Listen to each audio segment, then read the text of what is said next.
My name is Yalda Alawi. I'm a naturopathic nutritionist based in London. I specialize in anti-inflammation. I've launched the Eat, Burn, Sleep anti-inflammatory lifestyle platform back in 2019 on the back of a personal story, a personal struggle. I myself suffer from autoimmune issues, which are inflammatory issues. It took me around 8 years to figure out how to get into remission because unfortunately I was so inflamed that medication didn't work on me. I was in and out of hospital for a long time. I became medication free in 2015, and resumed a normal life. And a few years later, someone convinced me that I should share my findings with people, with the general public. And I decided to do so. I went back to school. I studied nutrition and naturopathy to get a degree. I'm really self-taught. My method was created on the back of years of really intense research. I'm quite an analytical person. I've got 2 masters in finance, one in corporate finance and one in accounting and finance. So I'm used to studying. I'm a bit of a nerd at heart. I love to understand why things happen. I love to solve problems, and I question everything all the time. I had to actually, particularly as, my body didn't respond to medication. And that's how I created the Eat, Burn, Sleep anti-inflammation lifestyle. When I launched it, people didn't even know what chronic inflammation was. That made me an anti-inflammation pioneer because I was one of the first people publicly to really talk about this and try and make people aware of the importance of regulating the immune system, because chronic inflammation is a dysregulation of the immune system, which can trigger gene expression. And in the case of perimenopause, you're going to see that the inflammatory pathways are really involved in the processes of perimenopause.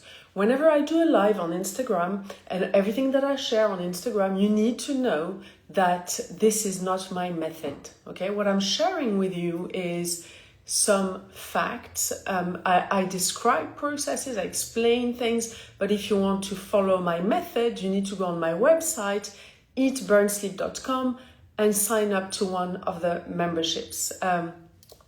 I've realized that, sometimes I meet people socially and they think they follow my method because they follow my Instagram, but Instagram is just the tip of the iceberg. You're just seeing a little bit of what I do, but 99% of my work is on my platform, which is updated regularly. We have tons of content. We have over 400 anti-inflammation recipes. We anti-inflammatory recipes, or recipes that fit with the Eat, Burn, Sleep lifestyle. We have around, I think, 280 movement videos, because the wrong kind of workouts can be inflammatory, but at the same time, you need to have muscle mass, you need to have bone mass, you need to have mobility. So I've created these little routines that I do myself and that I share with you. And there is so much more there. I've created sections for each different issues. Anyway, you can go on the website and find out more. Today, we're going to talk about perimenopause. We're going to talk about what it is, the processes involved, and what are the different solutions for women today. So I just want to let you know that I'm 47 years old, and I'm at that age, and I'm very aware of what it does to people, because I have many of my friends who are going through it, and not all women experience the same symptoms. Where we're very lucky today is that we talk about it. Our mothers, our grandmothers, they probably felt like they were going crazy in their heads when things were changing and they were not feeling themselves. I feel very grateful for the fact that we recognize now that women go through different phases from a hormonal standpoint. You have the teenage years and puberty, then you have reproductive years that can come with their own challenges, and then hormones can start declining even from the late 30s or mid 30s. You have women who are, 38 who start having perimenopausal symptoms. And so all that period of the perimenopause goes roughly from mid to late 30s, early 40s to 1 year after periods stop, so that can be in the 50s.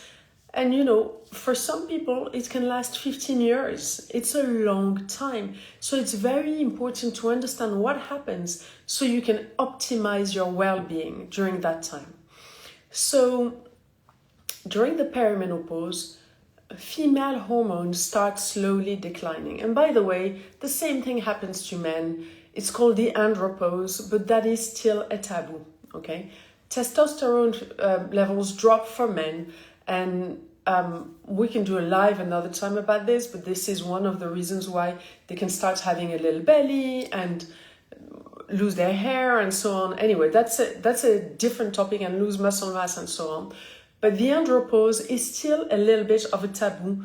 And there is another taboo, which is male infertility. For couples who struggle to conceive, around 60% is due to female infertility, but 40% is due to male infertility. But nowadays, still, the big taboo is men don't have any hormonal or fertility issues. I think we need to give it another 10 years before we can openly talk about it in the public debate. But coming back to the perimenopause, what happens during that time? Our estrogen levels start dropping, our progesterone levels start dropping, our testosterone, yes, testosterone, women produce testosterone levels start dropping. They don't drop at the same rate for everyone, and they don't drop in a linear manner. So it's a little bit of a hectic period. And that hectic period can lead to an array of symptoms. So for women, the drop in progesterone levels, progesterone is like the feel-good hormone, that can lead to low mood, to bad sleep or lack of sleep or struggling to sleep. It can lead to anxiety, to feeling overwhelmed, to all things emotional. During the perimenopause, estrogen levels drop as well. What happens when estrogen levels drop is chronic inflammation increases. That is why, whether you're on HRT or not, it is absolutely imperative to get on Eat, Burn, Sleep during those years. It is super important.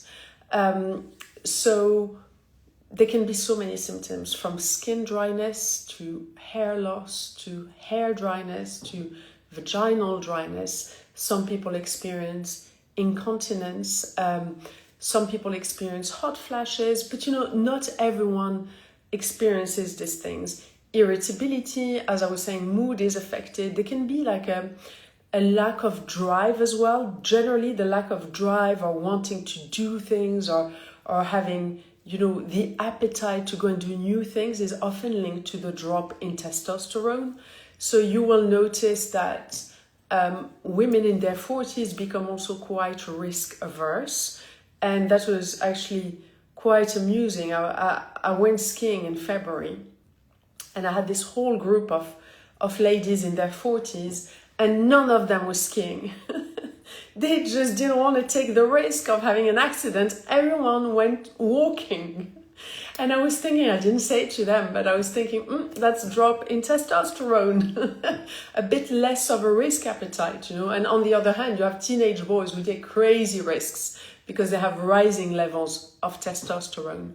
So during those years, all these things happen, and then weight gain happens because with the levels of hormones dropping, we get a little bit of insulin resistance, meaning that blood sugar levels are slightly more elevated during that time, and the same foods will make women gain more weight, let's say in their 40s than in their early 30s. So basically their metabolism is affected, the blood sugar levels are slightly higher. This in turn will create more chronic inflammation. There can be symptoms like joint pain, again, or joint stiffness. Again, that's linked to estrogen levels dropping and leading to inflammation, and hence joints are being affected. So joint pain is a classic sign of chronic inflammation. As I was saying, not all women experience the same symptoms. Some women will have night sweat, some women will have hot flushes during the day, others will not experience that. They'll still, tend to be cold like they were in their 30s. There is also a little bit of a rise in cortisol levels, that's the stress hormone, probably due to the drop in progesterone, which is the feel-good hormone. That's why during the perimenopause, women have a tendency to gain weight around the waist. So the fat cells around the waist are twice as cortisol sensitive than the fat cells around the rest of the body. The drop in estrogen levels also is linked to, a loss of collagen. So there is aging of the skin, aging of the scalp.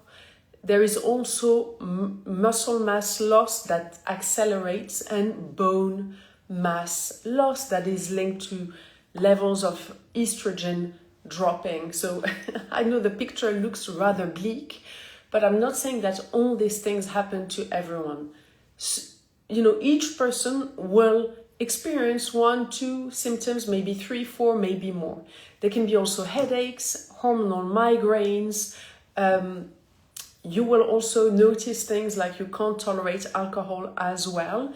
So the liver is particularly challenged during that time. And remember that the liver performs so many functions in the body. It's the organ that performs the most functions in the body.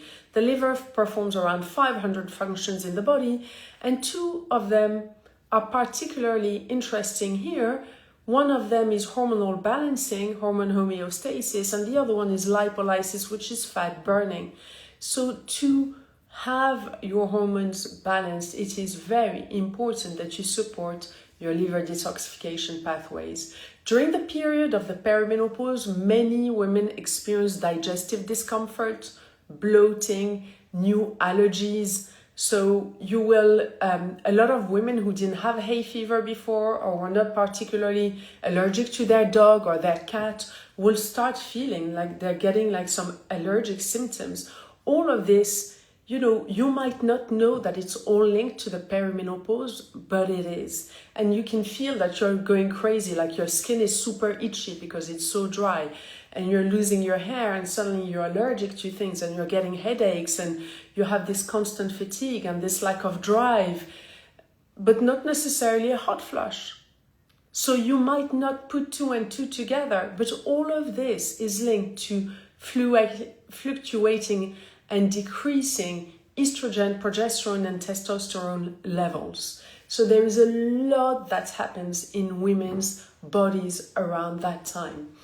As I was saying at the beginning of this live, it's amazing that we can talk about it. If if after this live you want to reach out to me to discuss, we can just drop me a message. I always try and respond to everyone on DMs. And if I don't, you can email my team on support@eatburnsleep.com, and we'll try and guide you if you need any information about the platform or anything else. So coming back to all these levels dropping, how do you get better? So there's a lot of talk about HRT. And, historically, some women who are going through the perimenopause and experiencing this anxiety and this lack of drive, and they were put on antidepressants, which is kind of crazy, okay? There were so many answers that were not the right answers for women for many years. And, it's not the right answers everywhere, but it is important that you have a conversation with your doctor. We're talking more and more about HRT. There were a few studies linking HRT to a very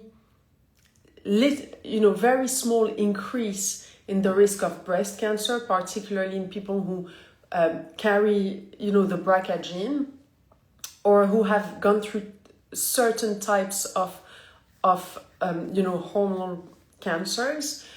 But there's so much more research, and we know that the drop in these hormones is also linked to cognitive decline. It's not just physical decline; it's also linked to Alzheimer's and so on. So if you are thinking of doing HRT, go and have a conversation with your doctor. Your bone density is going to play a part. Do you have if in your family there is osteoporosis, and osteoporosis affects around 50% of women above the age of 56, you can slow it down, but you can't reverse it. You can build bone density, but when osteoporosis is set in, it's a bit more challenging. I can see some questions here. I will read them after. I'm just going to finish talking and then I'll go through the questions. But please feel free to put questions. I will come back to you in a second. So about HRT, there's so much more research done. There are different types of HRT right now. It's a bit of a trial and error with your doctor. That's a conversation you need to have. But I just want to warn you that being on HRT is not going to solve all your issues. Why? Because if your muscle mass and your bone mass are going down, you need to follow an anti-inflammation lifestyle. And by the way, the majority of people who prescribe an anti-inflammatory lifestyle, I see them on social media, they use inflammatory ingredients, but they have no idea. They just follow trends and they don't really do research. So bone density, lack of bone density is linked to chronic inflammation, okay? Losing muscle mass, it's not just exercise that you need to do, you also need to eat the right food. So just doing exercise and taking HRT is not going to be enough. You need to be fueling the body in the right way. To be able to support your liver and the liver detoxification pathways, same thing. And by the way, we have a liver detox that's included in our premium membership, as well as a whole protocol for the perimenopause on the Eat Burn Sleep platform. And you really need to overhaul your lifestyle. You're not going to get away with what you used to do in your 20s. What's really interesting is, as women age, there are things that we feel we can't do anymore. For example, a lot of women develop a bit of an intolerance to alcohol. Well, alcohol is really linked to breast cancer in women over the age of 50. So sometimes the body knows, and it's okay to change the way you live and to leave some things for treats. You don't have to try and continue doing the same things as when you were 30. When you were a baby, you didn't eat the same food as when you were 10 years old. So when you're 45, you don't have to eat the same thing as when you were 30. Life evolves. Things are in movement. It's okay. Just accept it and try and feel and look the best you can so you feel amazing in your head and your body. So addressing the liver detoxification pathway is super important. Addressing inflammatory processes, super important. Why? Because as I was saying, HRT gives you the same dose every day. So let's say you're put on estrogen, estradiol, progesterone, and testosterone. Let's say your doctor has given you the three, okay? And you're taking these things. At the beginning, you're feeling better. It's great. But it's not optimal because your body would never produce the exact same dose every day, okay? It's like people who take thyroxine because they don't have a thyroid anymore. It's not optimal because the thyroid does not produce the same amount of T3 and T4, the thyroid hormones, every day. It adapts to how much you've slept, to the weather, to what you've eaten the day before, to so many things. Most women in the perimenopause are still menstruating. No 2 days of the week of the month are the same. Yet your doses are very regular. You might double the progesterone from day 16 to 28, but it's a bit of a set dosage. So it is suboptimal by definition. And like I was saying at the beginning of this live, the levels of estrogen dropping are linked to chronic inflammation. They increase inflammation. And what does inflammation do? Chronic inflammation increases your cholesterol. Chronic inflammation increases your weight. Chronic inflammation is linked to anxiety. Chronic inflammation is linked to depression. Chronic inflammation is linked to cancer, to heart attacks, to diabetes, to Parkinson's, to Alzheimer's, to arthritis, to autoimmune disease, to hair loss, to loss of collagen, to everything that goes wrong, okay? So you must take care of your body, because there's not going to be a solution coming from the outside. Something that happens during that period for some women is a loss of libido as well, linked to the drop in testosterone. A great way to help with that is exercise. So when we work out, we produce more testosterone. So that's a natural way of boosting it. Then you can include some foods in your diet that can help. And I've listed all of those in the perimenopause section on the platform, as well as many supplements that can really support you during that time. Don't, an easy mistake, and I've seen people do this, is to feel a bit low during the day, to feel discouraged, and because your hormones are kind of ruling everything that you feel. And then people will go and open a glass of wine in the evening to unwind and take the stress off. But that actually worsens you, because then at night your liver has to deal with that. Okay? So then your hormones and your sleep are further impaired by the alcohol that you've had, and the next day you're feeling a little worse. So someone is saying, I have no energy to exercise. That's a great point. In that case, I would first address the diet. I would start the 6-week reset, incorporating the perimenopause advice and just trying to walk every day. Once you're after a week or two of doing the walking, start with the movement videos and go with the mobility ones, just to help with your joints and keep stimulating the synovial fluid, which is basically like helping oiling your joints. And then start with the movement videos that are for beginners.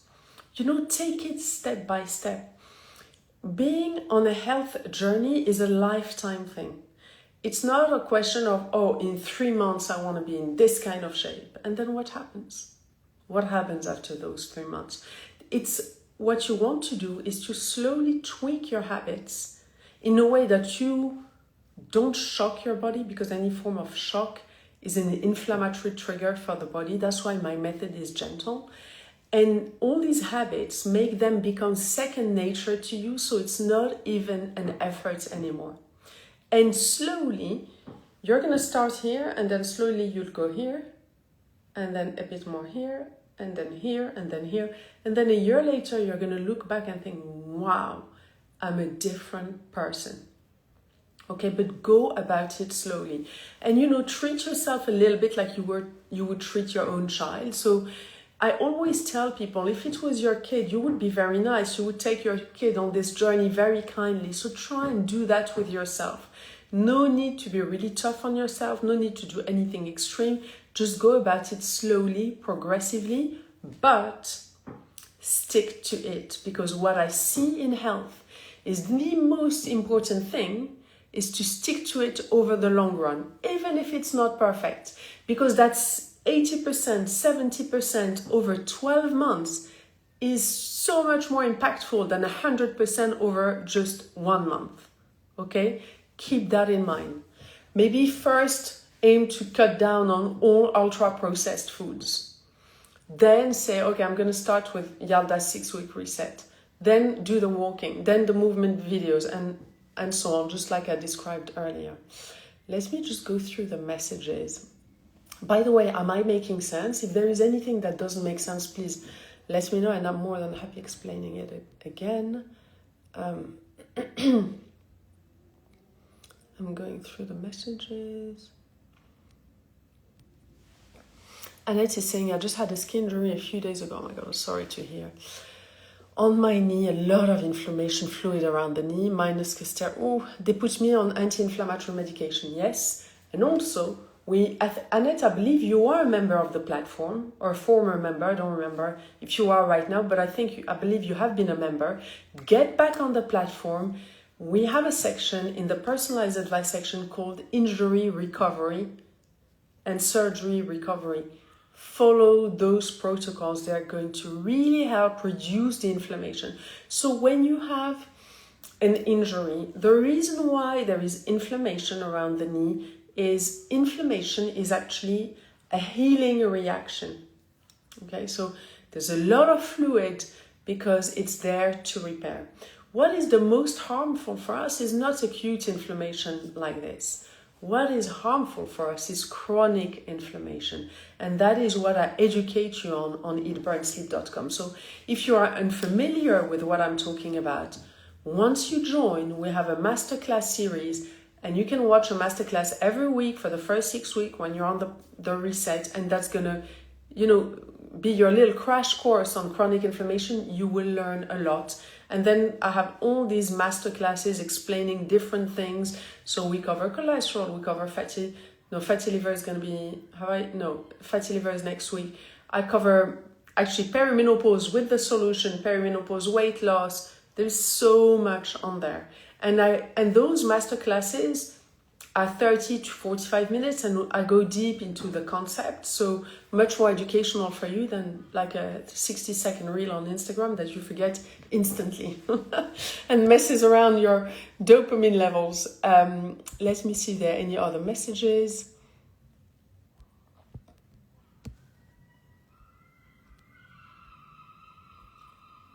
I don't think I can see any. Hold on.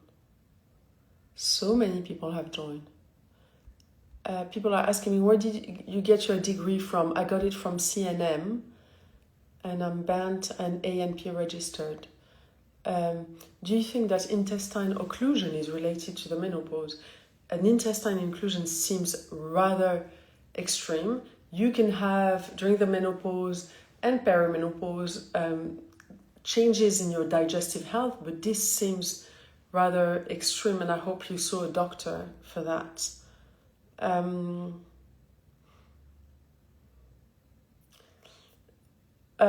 Is left-sided frozen shoulder real? I've noticed stiffness in my left shoulder for the last few months. 43 years old, going through IVF. Yes, so that can be linked to so many things, having a frozen shoulder. Sometimes it's linked to posture. It can also, the joints being inflamed can be linked to diet. You're going through IVF, that can be a lot of things on your body and then affecting your joint as a side effect. If you're going through IVF, Sophia, I hope you are following the fertility advice on the platform, because chronic inflammation is linked to miscarriages, is linked to female infertility, male infertility, and I have a whole protocol for fertility with and without IVF, so go and check it out. Someone is saying you're the best, Yalda. Thank you, Muna. So Muna actually had twins without IVF, thanks to the Eat, Burn, Sleep lifestyle, in her 40s. So she tried several rounds of IVF. It didn't work. Someone recommended Eat, Burn, Sleep. She did it. And then she naturally got pregnant with twins. And when she told me that, I frankly couldn't believe it. And she wrote me a lovely testimonial. And thanks for that, Muna. So let me see if there are any more questions. What are your thoughts on Greek yogurt and fromage blanc? I have mild arthritis and I've been wondering. So any questions about particular foods, you will get the answer on the platform. So what I find is people they think that they can fix their health with one change. It doesn't work like that. My method is a system. Sometimes I get invited on podcasts and sometimes hosts will say, so give us the most anti-inflammatory ingredient. There is not one thing that's going to fix you and there is not one thing that's going to harm you. It depends on what type you're having, what's in it, how much are you having, what else are you eating. And that's why my method is based on a traffic light system where you're kind of allowed almost everything, but there is an amount and there is a frequency per week that you have to respect to get the results. So if you have mild arthritis, I strongly suggest you get on the platform, you follow the reset, and you incorporate the arthritis advice that we have for all our premium members. And by the way, our memberships are super good value. Like all of you guys who are members know, it's probably too good value. But anyway, my aim was to try and help as many people as possible, and that's why I've made it that way. Thank you to all of you for joining. I'm going to wrap up this live. I I'm going to save it so you can come back to it at any time, rewatch it. You can share it with somebody who might benefit from it. And if you'd like to subscribe to the platform, you go on eatburnsleep.com, check our memberships, they're super good value. And remember that they're good value, that's not the biggest thing about it. Like, the money is the easy bit. What's important is the commitment in your head with yourself. So the best way to get results is to not go about it in a perfectionist manner, because otherwise you give up. Okay? The way to go about this is to look after yourself, to talk about to you as if you were your own child, and to cut yourself some slack. When you fall off the wagon, it doesn't matter, you just get back to it. The most important thing is to think about the Eat, Burn, Sleep method as a damage limitation method, which it is, rather than a perfectionist thing. The reason why I created this system is because way before I knew I was going to share it with people, I wanted to know what I could get away with, because I love food, because I love a glass of wine, because I love these things. I'm a very, I enjoy life. I love food. I cook. Like, my love language is food. And there was a point in my life where there was very little I could eat. And I was like, that's not a way to live. So I wanted to know, with how much cake can I get away with? How much champagne can I get away with without getting inflamed? And that's how I created this traffic light system. So it's a damage limitation approach. We're not talking about being perfect. So keep that in mind, commit to it, do it, and have fun and enjoy. Like, the food is good, because I'm a foodie. The recipes are simple, and the food, people find the recipes good. I'm not going to talk like this about my own recipes. But anyway, you get the point. Thank you so much for joining. I wish you all an amazing week.